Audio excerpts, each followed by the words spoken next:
Welcome to the lecture 12. Today we are going to discuss the polymorphism, an important concept of the object-oriented programming. So today's lecture is going to be very interesting one. So what does the polymorphism actually means?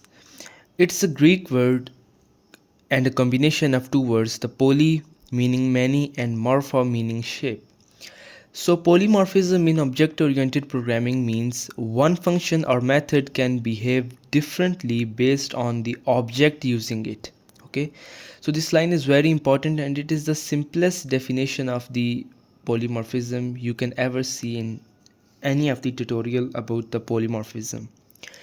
So this line is very important and you should note it, and we shall discuss in detail that what it actually means, or simply same name and different behavior. So if anyone is not getting the above definition of polymorphism, this second one is the most simplest definition of the polymorphism, that the objects have the or methods have same name but their behavior is different.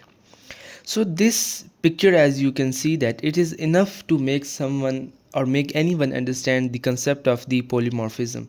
As here you can see that we have a method speak and we have three type of animal, that there's a dog, there's a cat and there's a cow.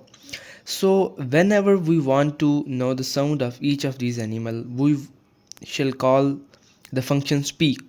But as we have seen earlier that it depends upon the object using it. So there are three type of the object: dog, cat and cow. So if the dog is calling the function speak, the output will be woof, the sound of the dog. Likewise, if the object cat is calling the speak, it is called the mew, and likewise for the cow, its relevant sound will be in the output. So this is actually polymorphism in its most simplest terms for a beginner or for someone who is new to the programming. Okay, so now we are going to discuss an advanced level of this polymorphism.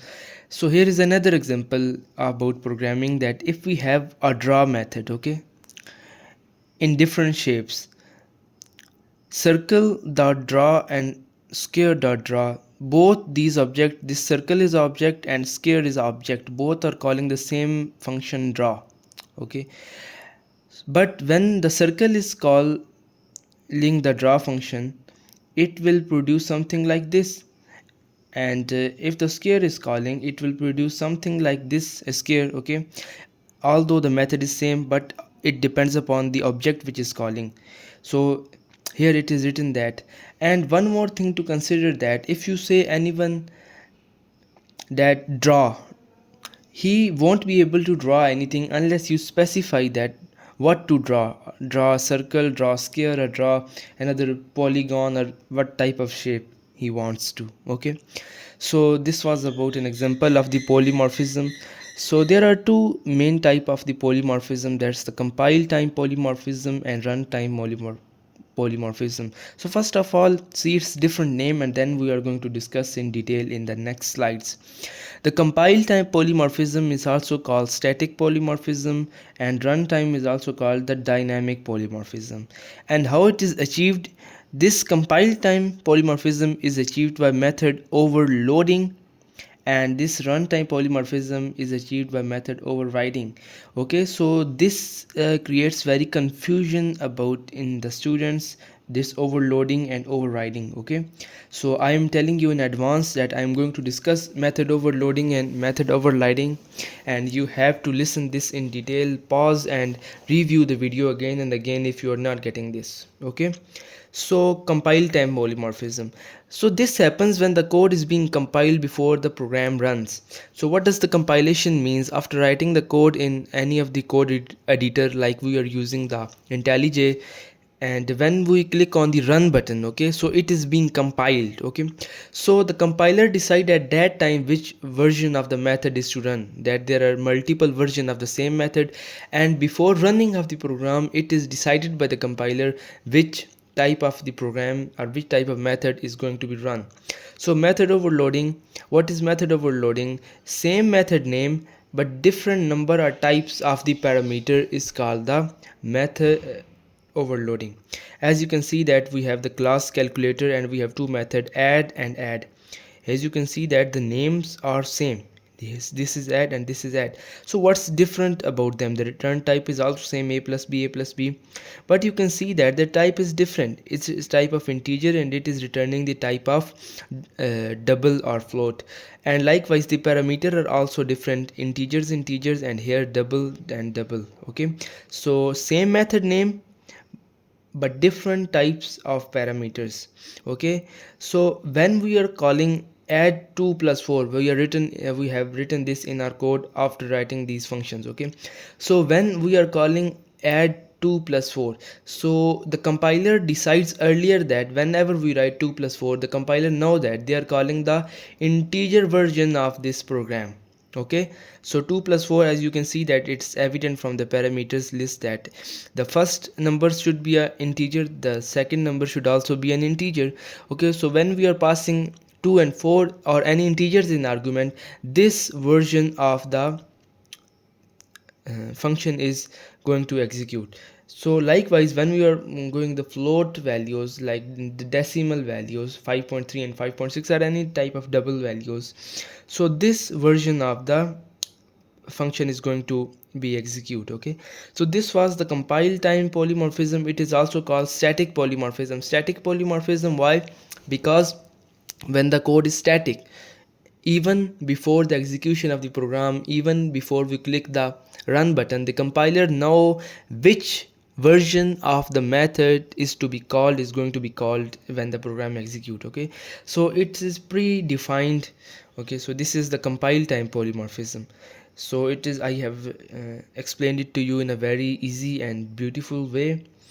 And this is second is a runtime polymorphism. So what is this? So the runtime polymorphism, this happens when the program is running. Okay, the object decide which method to run. So in here there is no predefined declaration of which method is going to be called or which method is going to be executed. Method overriding. Okay, what is method overriding? Previously we have discussed the method overloading, and now I'm going to discuss the method overriding. That a child class has a method with the same name as in the parent class, but it works differently. That in here we also using the concept of inheritance. If you are not familiar with the inheritance, you should see the previous video, lecture 11 of this playlist. And consider a class is like here is a class animal. As you can see that there is a class animal, this is the parent class, and here is a dog class which is the extension of the animal. As you can see that extends animal, this is the child class. Both have the method sound. Here you can see that it has sound and it also has sound. Both have the return type same, the white and the white.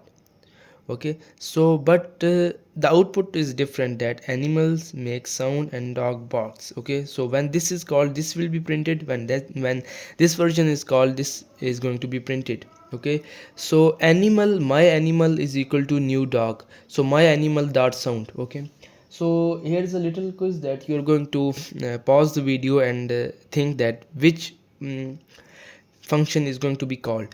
Like I have written here the name animal class. Okay, here, and the object I'm making is of the dog class. Okay, and I'm calling, and this is the variable, and now you have to tell that which function is going to be called. If you consider this animal, so this should be called as it is written, but you can also see that the dog object is created, so the dog the method of the dog class should be called. So it's a very confused thing about in the from the beginners, that which method is going to be called. So this is the confusion, that both classes are being used. But as you can see that the dog object is created, so the whatever is written in the new is going to be executed. So my animal dot sound, the dog class will be called, and it is written dog barks. Okay, so this will be, so here I am in my coding section and I have made the class printer, and I'm going to discuss the compile time polymorphism. So let's try to make a method print. Okay, so it don't have any parameter, it is just going to print, and let's give it also some parameter. Like first of all give it a string name. Okay, so here it is printing name and plus name, the string we are passing. Okay, so this is one method. Okay, so let's make another method of the same name, void print, and let's pass it a number, okay, of the type integer. Now it is going to print the number and here. Okay, so now let us check whether it works or not. So for this, make a main method by psvm. So let's make a object of the class.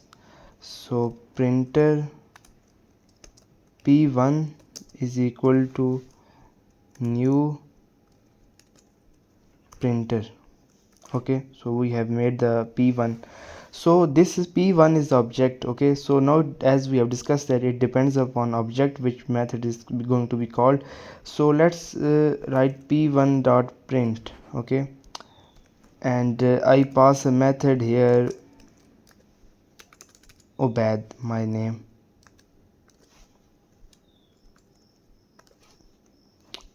So since the print is the same as in both methods, so since here as you can see that printer p1 and I have passed the Obad, so it is going to print this one. Okay, where the input type is the string. Okay, so let's try to run it. Whenever you are running the program first time, so try to run from here. So it's going to run, and let's see whether what we were thinking was right or not. So it takes some time, and here it has run and printing name Obad. So okay, so it was the compile time polymorphism. Now let's try to make another class to demonstrate the runtime polymorphism. Okay, so name the class shape dot java. So I have here made the shape dot java. Okay, so let's make a method void draw. Okay, so it just prints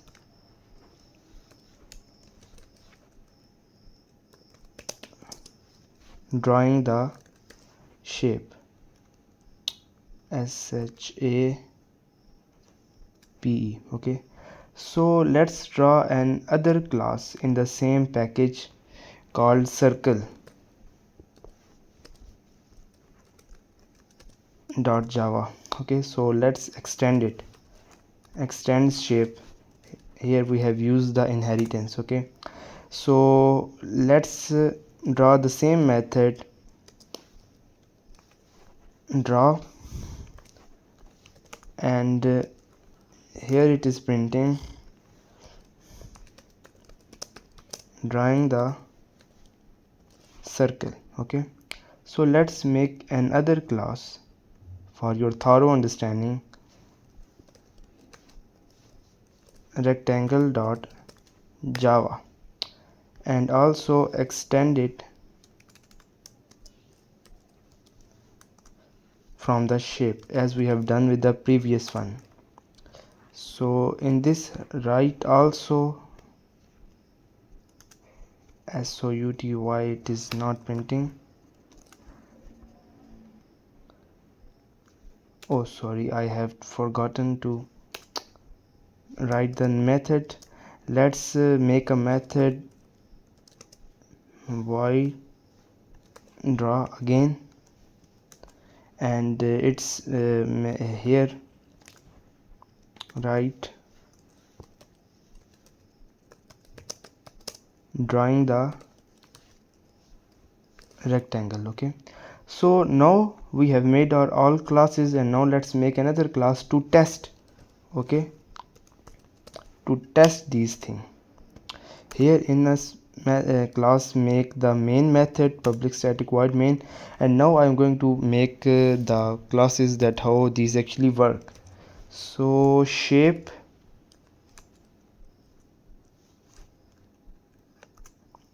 s1 is equal to new circle. Okay, this s1 is object, and I am also going to make an s2 object is equal to new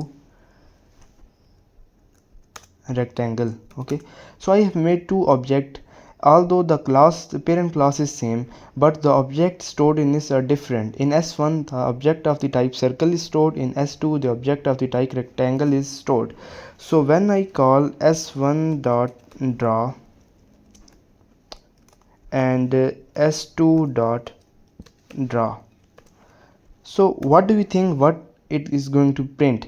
So let's pause for the second and predict the output. So if you have predicted the same, you are going good, and if you are not, then you have to rewatch this video again. So as here you can see that the first statement s1 dot draw is actually drawing a circle, and the second one is drawing a rectangle. Okay, so here this is the second one example. The first one, the compile time was very easy, the printer, but the second, the run time, it's a bit tricky. Okay, so I have given you very simple examples how these thing works. Okay, so these might may confuse someone a very big deal while during the exam. This is very favorite topic of the teacher or examiner to test the student of the object oriented programming, and I was also very confused when I was learning this. Okay, so whatever here is written, it's not your concern. Okay, so you have just focus on what is written after the new word circle. Okay, so whatever written after the new, its object is stored in that variable. Okay, so in s1, although here the shape is written, but it won't print the generic drawing shape. Okay, it will also always print what is stored in the method circle. Okay, what is method of the class circle. Likewise the same is for the s2. It is the type of the object rectangle, and it will print here what is written in the rectangle class. So that was all for this lecture. If you have any question, don't hesitate in writing or asking in the comments. Thank you.